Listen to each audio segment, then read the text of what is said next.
welcome. I'm Eve Pollack, the founder of Moving Voice. Today we'll be diving into the natural voice, the first of 5 qualities that I work with in Moving Voice therapy. First, I want to touch on the video and invite you to watch the video that I made last week or the week before on laying the ground for making sound. I touched on 4 things that I'll cover briefly here. Having a room, ideally with a door on it, that you can close and be uninterrupted for this time, that you come out and take up space with your voice. Talking to your neighbors, your housemate or partner about the fact that you're going to be making sounds. Helping those inside parts to understand that it's okay to come out. Setting an intention about what's most important around claiming your voice. What do you most want? And finally, starting to dialogue with that inner harsh critic, and even journal about what comes up as you begin to open the voice. And I invite you to journal after our sessions regularly, even for 5 minutes, to pay attention just to what is coming up around opening your voice and sharing more of who you are.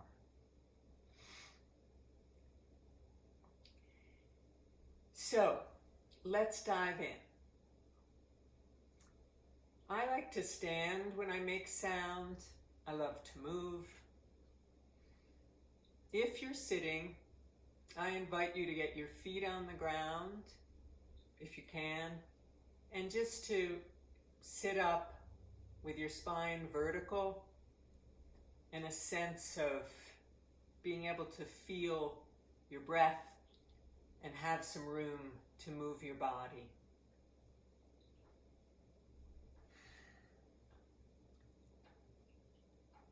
So, the natural voice is about opening and resonance.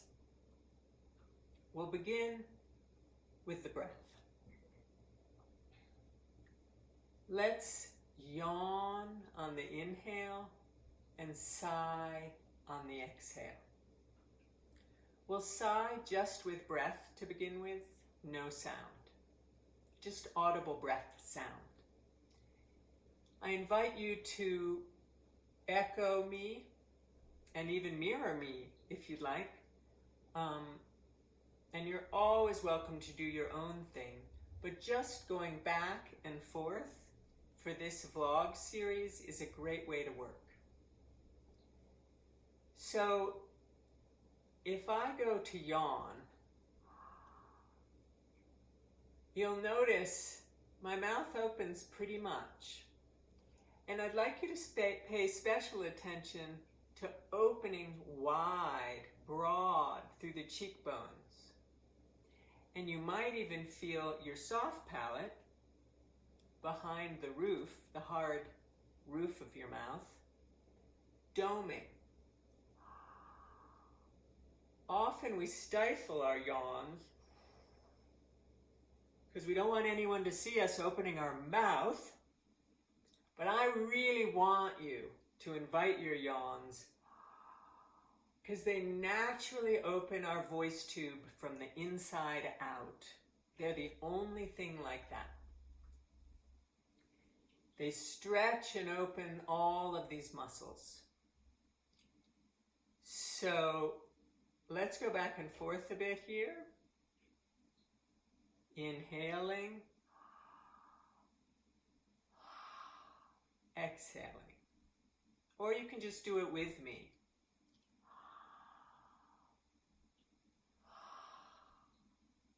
Inhaling. Exhaling. exhaling. Once more.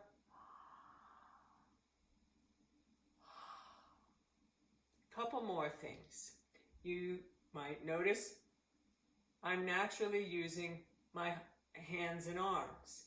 I invite you to do that because it will invite the voice out, and the breath in this case. I also have bent knees and ankles. So I'm feeling the ground under me, and it's inviting my whole tube, my voice tube, my body, my instrument, to begin to open, to broaden. This is our voice tube. And we are making it more open and resonant, beginning with the mouth and the throat. So let's add a little sound. I'm going to have a sip of water, in part just to invite you to be drinking as you use your voice.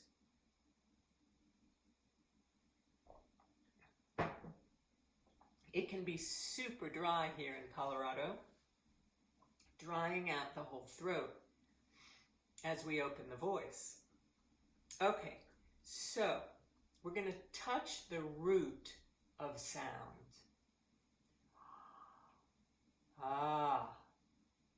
Easy, not a big deal.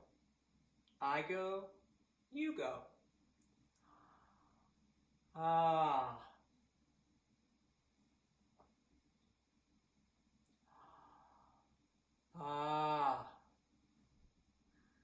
It can be short.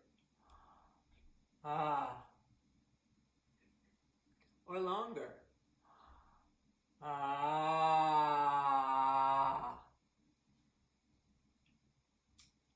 Wiggling a little.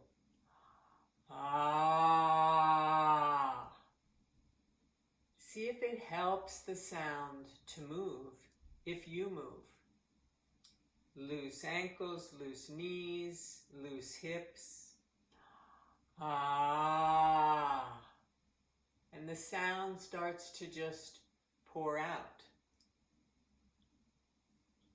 Maybe it doesn't, and if it doesn't, that's okay. I want you to pay attention. Are parts tightening up? If so, which parts? Pay attention, take notes, and keep practicing. Be gentle. So, no forcing the voice out. We're looking for what helps the breath and the movement and the sound to pour out.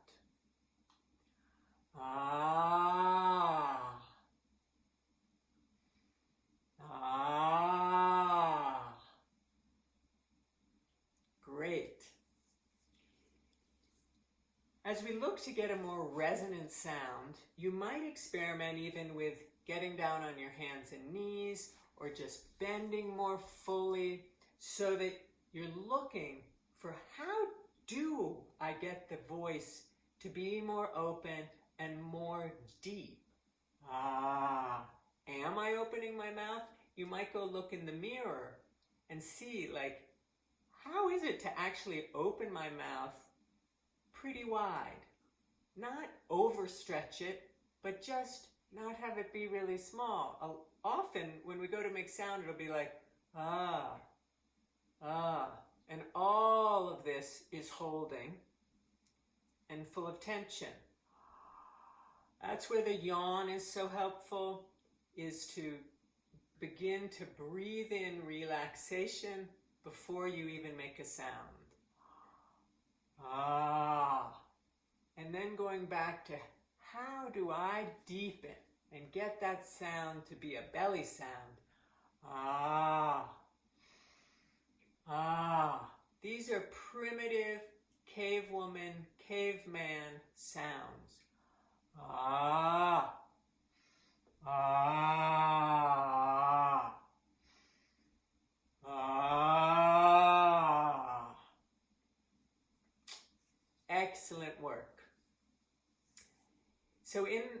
my next video, we'll move into connecting the emotional, expressive voice to the natural. How do we connect the river of emotions to our sound? You can find me at movingvoice.com, where you can fill out my vocal quiz and learn more about your strengths and weaknesses around your voice. I offer individual and group work in moving voice therapy. I look forward to seeing you next time.